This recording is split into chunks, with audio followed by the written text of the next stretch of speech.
Hello दोस्तों, मैं हूं फैक्ट भाई और आपको स्कूबी डूबी का स्कूबी स्नैक तो याद ही होगा जिससे उसको इंस्टेंट एनर्जी मिलती थी। जब 2005 में कीबलर ने स्कूबी स्नैक बनाया तभी भी असर सेम हुआ, लोगों को इंस्टेंट एनर्जी मिली। कैसे? लोगों का मानना था कि स्नैक में हरी पत्ती हर्ब्स डाले जाते थे, जिसको क्लैरिफाई करते हुए कंपनी ने कहा वो नॉर्मल हर्ब्स थे, पर कंपनी की किसी ने नहीं सुनी। लोगों के लिए तो स्कूबी स्नैक मतलब हरी पत्ती ही था और फिर उस सोच को निकालने के लिए कीबलर ने स्कूबी डूबी डू के साथ कोलैबोरेट किया and special anti drugs episode air किए और उसके बाद जाके कंपनी का प्रोडक्ट बिका। पर सबका लक इतना अच्छा नहीं होता। एलेंस पोपॉय की बात कर लो, उन्होंने पोपॉय द सेलर मैन से इंस्पायर्ड होके कैंट स्पिनच को मार्केट में लाया, पर जब लोगों ने इसे टेस्ट किया उसकी शक्ल कुछ ऐसी बिगड़ी जिसको सुधारने के लिए कंपनी ने लोगों को बताया कि उनके प्रोडक्ट को खाने के इतने सारे बेनिफिट्स हैं, पर ना लोगों ने फिर भी ऐसा ही रिएक्शन दिया। अब भैया इनकी नैया तो डूब गई। पर फैक्ट भाई आपको बता दे कि एक कार्टून डिश ऐसी भी है जो रियल लाइफ में इतनी फेमस हुई कि जापान में 4 अप्रैल को उस डिश का नेशनल डे मनाया जाता है। आखिर कौन सी है वो कार्टून डिश, जानने के लिए लेट्स बिगिन। नंबर 1, चोकोबी। शिनचैन के मस्ती खत्म होने के फिर भी चांसेस हैं, पर मुझे नहीं लगता कि उसके फेवरेट फूड चोकोबी के हिस्ट्री या उसके फ्लेवर एडिशंस के खत्म होने के कोई भी चांसेस हैं। यस, चोकोबी रियल लाइफ में एग्जिस्ट करता है क्योंकि क्रेयॉन शिनचैन कार्टून एग्जिस्ट करता है एंड शिनचैन का चोकोबी इसलिए एग्जिस्ट करता है क्योंकि लोटे कोआलाज मार्च एग्जिस्ट करता है। लोटे एक कोरियन ब्रांड सीरियल है जिसे देख शिनचैन के डायरेक्टर मित्सुरु होंगो को चोकोबी बनाने का आइडिया आया था और ऐसे ही शिनचैन वर्ल्ड वाइड फेमस हुआ, उसका चोकोबी फेमस हुआ और इसीलिए मई 1993 में लोटे ने शिनचैन के साथ कोलैबोरेट किया और उन्होंने 2 फ्लेवर्ड स्नैक्स इंट्रोड्यूस किए, चोकोबी एंड आमंड वाला रॉयल चोकोबी। पर दोनों ही कार्टून के चोकोबी से कोसों अलग थे। उतना ही अलग था ओरियन का चोकोबी जो उन्होंने अर्ली 2000 में लॉन्च किया था। इनफैक्ट बैंडन भी ओरियन एंड लोटे वाली ही गलती रिपीट की, उन्होंने कार्टून के चोकोबी से कोसों अलग चोकोबी बनाया। हद है, कॉपी सब कर रहे हैं क्या? फिर शायद किसी एक को आता है। टोयटो ने जब मार्च 2006 में पेंडाई के साथ कोलैबोरेट करके चोकोबी लॉन्च किया, वो एग्जैक्टली शिनचैन के चोकोबी जैसा कॉपी था, यानी पब्लिक डिमांड पूरी, प्रोडक्ट सक्सेसफुल होते ही अर्ली 2007 में टोयटो ने स्पेशल फ्लेवर लॉन्च करने शुरू कर दिए सो दैट मार्केट में उनके प्रोडक्ट्स की डिमांड हमेशा बनी रहे। तब से लेके आज तक टोयटो ने 60 editions with 30 different flavours launch कर दिए हैं जो जापान एंड हांगकांग के हर दूसरी दुकान में उपलब्ध हैं और बाकी कंट्रीज ऑनलाइन परचेजिंग मेथड्स को चूज कर सकते हैं। It's that simple. Number 2, Dora cake. शर्त लगा लो आपको नहीं पता होगा कि डोरेमोन जो हाल फिलहाल में डोरा केक खा रहा है वो जापान एडो पीरियड से चला रहा है। एडो पीरियड यानी 1603 से लेकर 1867 के बीच का वक्त, जब डोरा केक्स को डोरायाकी कहा जाता था और इन डोरायाकी की शुरुआत एक लेजेंड के मुताबिक जापानीज सैमुराई वॉरियर बेनेकी ने की थी। दरअसल एक जंग के दौरान वो घायल हो गए थे, जिसके बाद एक परिवार ने उनकी देखरेख की। बस उन्हीं को थैंक यू बोलने बेनेकी ने मैदा, तेल और पाई का डो बनाया, उसमें एंको भरा और फिर रैप करके उसे बेक कर दिया और ऐसे बना डोरायाकी। जी हाँ, फैक्ट भाई आपकी गलतफहमी को दूर करते हुए बता दे कि डोरा केक्स के बीच में चॉकलेट नहीं एंको होता है। एंको यानी boiled red beans and sugar का स्वीट पेस्ट। मतलब ये डिश रेड बीन्स की वजह से हेल्दी था और शुगर एंड पैनकेक्स की वजह से टेस्टी। बस इसीलिए ये डिश जापान में फेमस हुई, सबकी फेवरेट हुई एंड धीरे धीरे कर ये वहाँ के स्टेपल फूड ही बन गया, जिसे देख डोरेमोन के क्रिएटर ने भी डोरायाकी को उनके एनीम का हिस्सा बनाना सही समझा। फिर जैसे ही डोरेमोन फेमस हुआ वैसे वैसे डोरा केक की डिमांड बढ़ने लगी और मार्केट में न्यू फ्लेवर्स लॉन्च हुए like dorayaki filled with custard, cream, chestnuts, green tea, chocolate, strawberry, vanilla and Nutella. In fact, Japan में तो अप्रैल 4 को नेशनल डोरायाकी डे भी मनाया जाता है। नंबर 3, स्टीम्ड बंस। आपको ये स्टीम्ड बंस तो याद ही होंगे। हाँ, ये वही है। Dumplings are from Kung Fu Panda.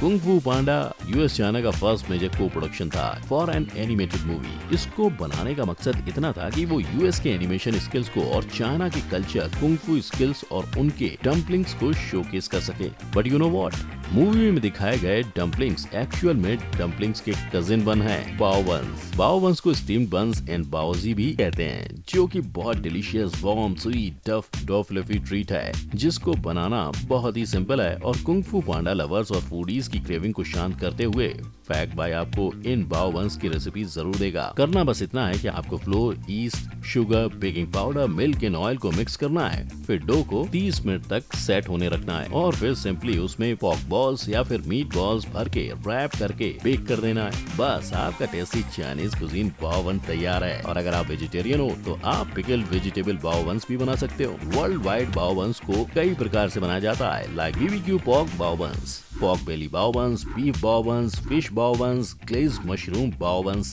and chocolate bao buns। अब आप इनमें से कौन सा बनाना चाहोगे मुझे नीचे कमेंट सेक्शन में बताना। Number 4, the ratatouille. आपको वो शेफ के बाल पकड़ खाना पका रहा डिज्नी का चूहा याद है? हाँ, हम बात कर रहे हैं रैटाटुले के रैटाटुले डिश की, जो उसने फूड क्रिटिक एंटोन ईगो को इम्प्रेस करने के लिए खुद बनाई थी। या फिर शायद उसने फ्रांस की डिश टियान को कॉपी किया, क्योंकि दोनों ही डिश टियान और रैटाटुले को बनाने का तरीका एक ही है। Tomato, eggplant, zucchini, bell pepper and onion को स्लाइस करना है, सबको प्लेट में सजाना है और फिर उस पे ऑलिव ऑयल, टोमेटो सॉस और rosemary, oregano, BECIL, thyme, सप्लेट, Sewri और लेवेंडर के जैसे हर्ब्स डाल के उस डिश को पका देना है। अगर ये सब सुन आपको डिश बहुत मेहनत वाली लग रही है तो आप 20 कंट्रीज की तरह सारे वेजिटेबल सॉस और हर्ब्स को एक बड़े पतीले में डाल उसको 45 मिनट तक कुक कर सकते हो, तब तक जब तक वो सारे वेजिटेबल्स मेल्ट ना हो जाएं। जी हाँ, अ काइंड ऑफ सूप।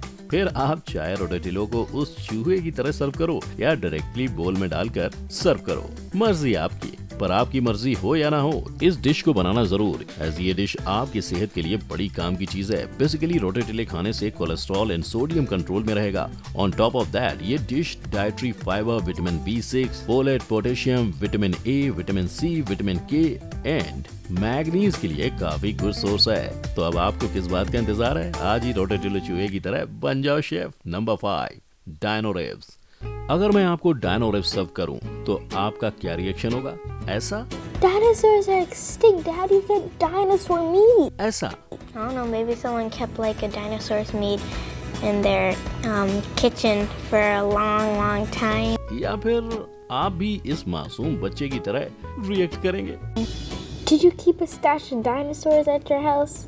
ना बाबा ना, किसी ने भी डायनोस को अपने घर पे नहीं पाल रखा। दरअसल ये डायनो रिब्स काउस के रिब्स केज के सबसे बड़े वाले हिस्से हैं, जो एक काउ से सिर्फ 3 या 4 ही मिल सकते हैं। और जानते हो इन रिब्स की कीमत क्या है और उनको बनाने में कितना वक्त लग जाता है? वेल, एक रिब की कीमत है 23,908 रुपीज। अब रही बात उनको बनाने की, तो सबसे पहले तो आपको 5 घंटों तक मीट को ग्रिल करने कूलर बर्नर में रखना है। फिर रिब को फॉइल में रैप कर उसको 45 मिनट तक कुक करना है एंड एटलीस्ट फॉइल निकाल कर फिर एक बार 45 मिनट तक डायरेक्टली कुक करना है। यस, फैक्ट भाई जानता है कि कीमत भी बड़ी है और प्रोसेस भी लंबी है, बट बिलीव मी, जब आप इस डायनो रिब को टेस्ट करोगे तो it will be worth it. और अगर अभी आप सोच रहे हो कि आखिर इन रिब्स को डायनो रिब्स क्यों कहते हैं, तो वो इसलिए क्योंकि इन रिब्स की साइज इतनी बड़ी है मानो वो डायनासोर्स के रिब्स हो, directly from the Flintstone. Yes, ये द फ्लिंटस्टोन के डायनो रिब्स हैं, वो 90s का अमेरिकन एनिमेटेड कार्टून जिसे हाना बारबेरा प्रोडक्शंस ने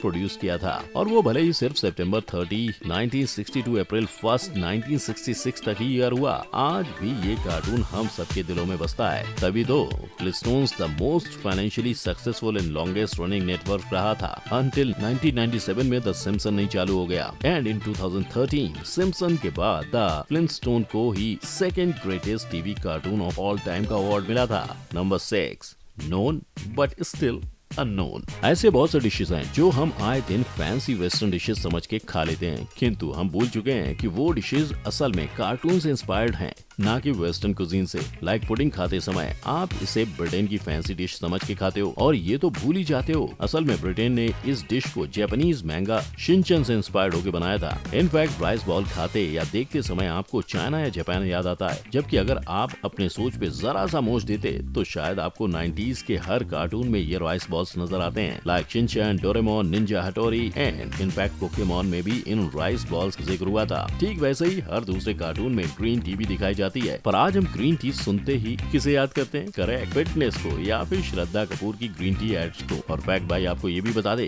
कि आज जो आप इटालियन कुजीन के नाम पे स्पैगेटी एंड मीट बॉल्स खा रहे हो, वो एक्चुअल में 1955 Walt Disney animated film lady in the tramp से इंस्पायर्ड था। यस, आज आप उसी स्पैगेटी एंड मीट बॉल्स के स्नैप ले रहे हो और खा रहे हो, जो उस मूवी में दो प्यार करने वाले कुत्तों ने गाया था। और कुत्ते से याद आया, एक चॉकलेट रोल भले ही इस धरती पे वर्षों से बास कर रहा हो, परंतु उस डिश को वर्ल्ड वाइड फेमस तो कार्टून के कुत्ते ने किया है। करेक्ट, वो कुत्ता और कोई नहीं, निंजा हटोरी का शिशिमारू ही है। और आपको इसके अलावा और कोई दूसरा डिश याद हो जो ऐसे ही कार्टून से इंस्पायर्ड हो और लोग इस बात से अभी अनजान है, तो मुझे नीचे कमेंट सेक्शन में बताओ। वीडियो मजेदार लगा हो तो और बचपन की यादें ताजा हो गई हो तो मेरे वीडियो को लाइक, शेयर और चैनल को सब्सक्राइब करना मत भूलना। हम फिर मिलेंगे, तब तक के लिए जय हिंद।